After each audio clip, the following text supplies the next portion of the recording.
देखिए मेरे प्यारे बच्चों, आज हम चैप्टर नंबर 6 अप्लाइड मैकेनिक्स के चैप्टर नंबर 6 मशीन्स को आगे कंटिन्यू करेंगे।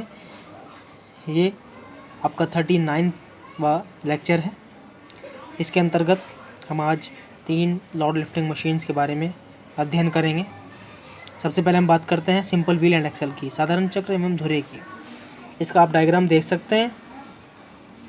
ये आपका एक्सल है और ये आपका व्हील है। इसमें क्या इसकी वर्किंग है वो मैं आपको बता देता हूँ। इस मशीन में एक पहिया ए, ये पहिया है ए, तथा एक पुली बी होती है एक्सल जिसको बोलते हैं, जो एक ही शाफ्ट पर लगी रहती है, एक ही शाफ्ट के पर लगी रहती है तथा एक साथ उभयनिष्ठ एक्सेस के प्रति घूमती है। ये एक्सेस के प्रति घूमती है इस तरीके से, इस रोटेशन में ये घूमती है। पहले ए पर डोरी लपेटकर उसके स्वतंत्र सिरे पर प्रयास पी लगाया जाता है यहाँ पर, तथा धुरी बी पर विपरीत दिशा में एक डोरी लपेटी जाती है जिसके स्वतंत्र सिरे से बाहर डब्लू लटकाते हैं। माना पहिए तथा धुरी के अर्धव्यास कैपिटल आर और स्मॉल आर है। इसका अर्धव्यास जो है कैपिटल आर है, इसका स्मॉल आर है। एक पूर्ण चक्कर में पहिए की 2 पाई आर दूरी ये आर है। एक पूर्ण चक्र में पहिए की 2 पाई आर डोरी खुलती है एक चक्र में, और धुरी पर 2 पाई आर दूरी जो है लिपटती है, क्योंकि एक दूसरे की विपरीत दिशा में बांधे गए हैं। प्रयास द्वारा चली गई जो दूरी होगी वो 2 पाई आर होगी, और भार द्वारा जो चली गई दूरी होगी वो आपकी स्मॉल 2 पाई आर होगी। 2 पाई आर यहाँ पर स्मॉल आर है, देख सकते हैं आप।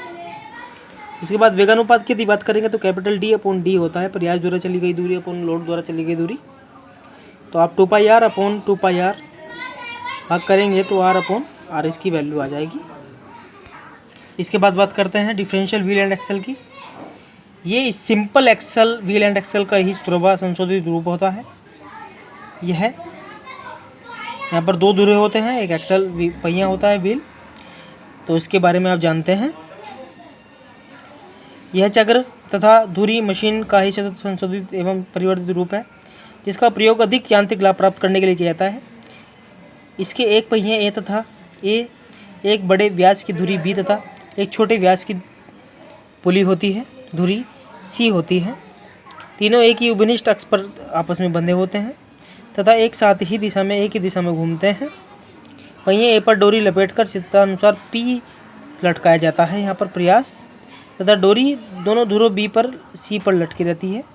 इस प्रकार लिपटी रहती है कि बीच में के भाग से एक घिरनी लटकाई जा सकती है। एक घिरनी आपकी जो है, ये जो मूवेबल आपकी जो घिरनी है वो लटकाई जा सकती है। इसके बाद आप देखते हैं डोरियों की व्यवस्था इस प्रकार की जाती है कि जब डोरी पहिए ए से गुजरती है तो बड़े धुरे बी पर लिपटती है, बी से गुजरती है तो ए पर लिपटती है तथा छोटे धुरे सी पर उतरती है। माना बड़े पहिए बड़े धुरे तथा छोटे धुरे के व्यास क्रम से D1 तथा स्मॉल D2 है। पहिए के चक्र पूर्ण में प्रयास पी द्वारा नीचे की ओर चली गई दूरी पाई डी होगी, क्योंकि एक ही साथ दूरी के दोनों भाग की एक पूर्ण चक्र लगा देते हैं। अतः बड़ी धुरी बी पर लिपटी डोरी की लंबाई पाई D1 होगी और सी से उतरी डोरी की लंबाई पाई D2 होगी। मशीन के एक चक्र में डोरी की लंबाई में कमी पाई D1 माइनस पाई D2 होगी। डोरी के दोनों भागों की लंबाई के बराबर कमी होती है, अतः डब्लू द्वारा ऊपर की ओर चली गई दूरी पाई D1 minus pi D2 upon 2 होगी। वेगानुपात प्रयास द्वारा चली गई दूरी अपॉन भार द्वारा चली गई दूरी, ये pi D upon pi by 2 T1 minus D2 होगी। तो 2D upon D1 minus D2 इसको फॉर्मूला निकल कर आ जाएगा। आदर्श मशीन के लिए आप जानते हैं यांत्रिक लाभ वेगानुपात के हमेशा बराबर होता है, तो 2D upon D1 minus D2 ये हमारा इसका डेरिवेशन निकल कर आ जाएगा। इसके बाद बात करते हैं साधारण सिंपल व्हील एंड एक्सल की, वॉर्म पहिए की। साधारण वॉर्म एवं वॉर्म पहिया, ये देख सकते हैं आप, यहाँ पे वॉर्म है, वॉर्म व्हील है, यहाँ पर ये व्हील ड्रम है, ये एल इसकी जो है लेंथ है।